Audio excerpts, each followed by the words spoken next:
Hey guys, habang ako naglalakad, nagtuturo ng aming misyon, nagtuturo ng financial literacy, ay nahagip ng aking paningin itong si Ate Indonesia na nakahiga sa gilid ng kanal. Ayan, wala siyang pakialam kung mahulog siya, basta nakahiga lang siya. Siguro pagod na pagod siya sa trabaho niya. Kawawa naman. Hindi kasi lahat ng mga nag-abroad ay siniswerte ng amo.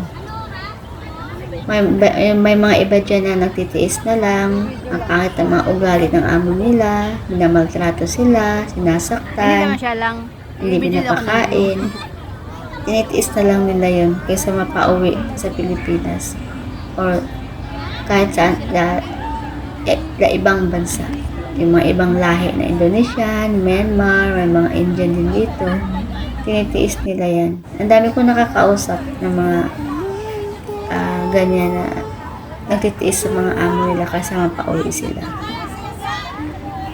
Kaya yan pag Sunday, yung iba nagpupunta sa park, doon maghanap ng mapaghigaan, mapagpahinga man lang, kahit ilang oras, makausap yung pamilya ng maayos. Wala na may ibang kaligayahan yung mga FWA. Ang makausap ang mga anak na naiwan sa Pilipinas. Kaya yung iba mas piniling pumunta sa park para walang disturbo. Diyan sila nag-uusap-usap, kinikwento namin yung bawat mga amo namin, kung anong mga ugali, nagdadala kami ng mga pagkain, nagsishare para makatipid kasi mas mahal yung pagkain sa labas or yung bibili ka ng pagkain sa labas kaysa magdala ka ng pagkain para nakatipid. So maraming park dito. Ito malapit lang to sa Lucky Plaza. Kaya karamihan diyan ay mga Pilipino na nag-umpok-umpukan din. Yan sila. Yung ibon na yan, alaga yan dito sa Singapore. Hindi yan pwede pakainin. May tagapakain talaga niyan at meron silang sariling pagkain. Ayan. Naaaliw ako sa kanila. So, ayan, kahit saang sulok, ang dami talagang mga nagpupuntahan sa park para lang makapag-enjoy. Yung iba dyan kumakanta, sumasayaw, matanggal man lang yung stress ng mga amo nila. Nakailang ka na sa Kaiser mo? Yung mga kasamahan ko, Nakailang years yung mga IMG, Sabi ka matapos? ayan sila, nag-iikot din, nag-share ng Konting talaga ako nito, ang hirap. Kaya ako Ang hirap, napaka-thankful ko talaga kay Lord na Mag 1 year pa lang, uy. 1 year na. 10 taon ko dito sa Singapore, hindi ko naranasan ng mga kapwa ko FW na nagtitiis, masasama ng mga ugali, laging pinapagalitan, ginuguto, minamaltrato.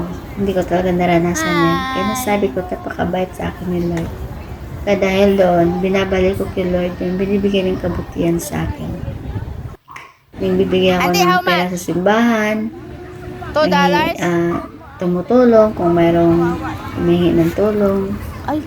At ito si Auntie, ayan, $2 ba ako? pulubi yan dito sa Singapore. Yung mga pulubi dito, nagtitinda ng tissue.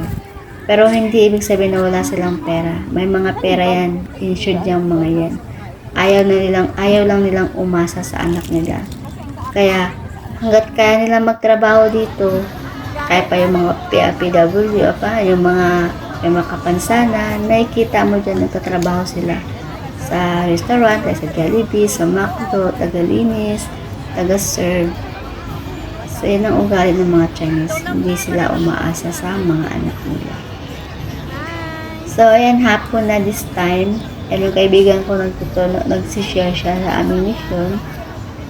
Yung iba nag-uwian na. Yung iba kasi, alas 6 may mga curfew, alas 6 pa lang, uuwi na yan sila. Alas 5 pa lang, aalis na yan sila. Pero yung iba dyan, walang mga curfew, kaya andyan pa din sila. Yan. May naglilinis ng So, ito pala yung pagkain na niluto ng kaibigan ko. Pakisayaw na. Nadila namin, nagsaluhan namin yan. Ang sarap yan. May gata yan na isda. Nagutom tuloy ako. Mga kanta. So, pagkatapos naman kumain, ayan, nag-iikot-ikot na kami. Nag-share na kami ng aming mission. Welcome to my vlog. Kaya, thankful din ako na napunta ko sa IMJ kasi gagawa ko yung gusto kong gawin. At yung kaibigan kong yan, si Mary, na ano ko na yan, nag-sign up na yan sa Kaiser, magsisave na rin siya. Sa wakas, napakaganda sa pakiramdam na meron kang matulungan na tao na maturuan mo kung paano makapag-ipon na hindi uuwing luhaan at pulubi sa Pilipinas. Kaya, so hanggang dito na lang yung pag-voice over ko. Mahaba pa yung video ko pero wala na akong masabi. Good night everyone. Thank you. Salamat sa lahat-lahat. Salamat sa panonood.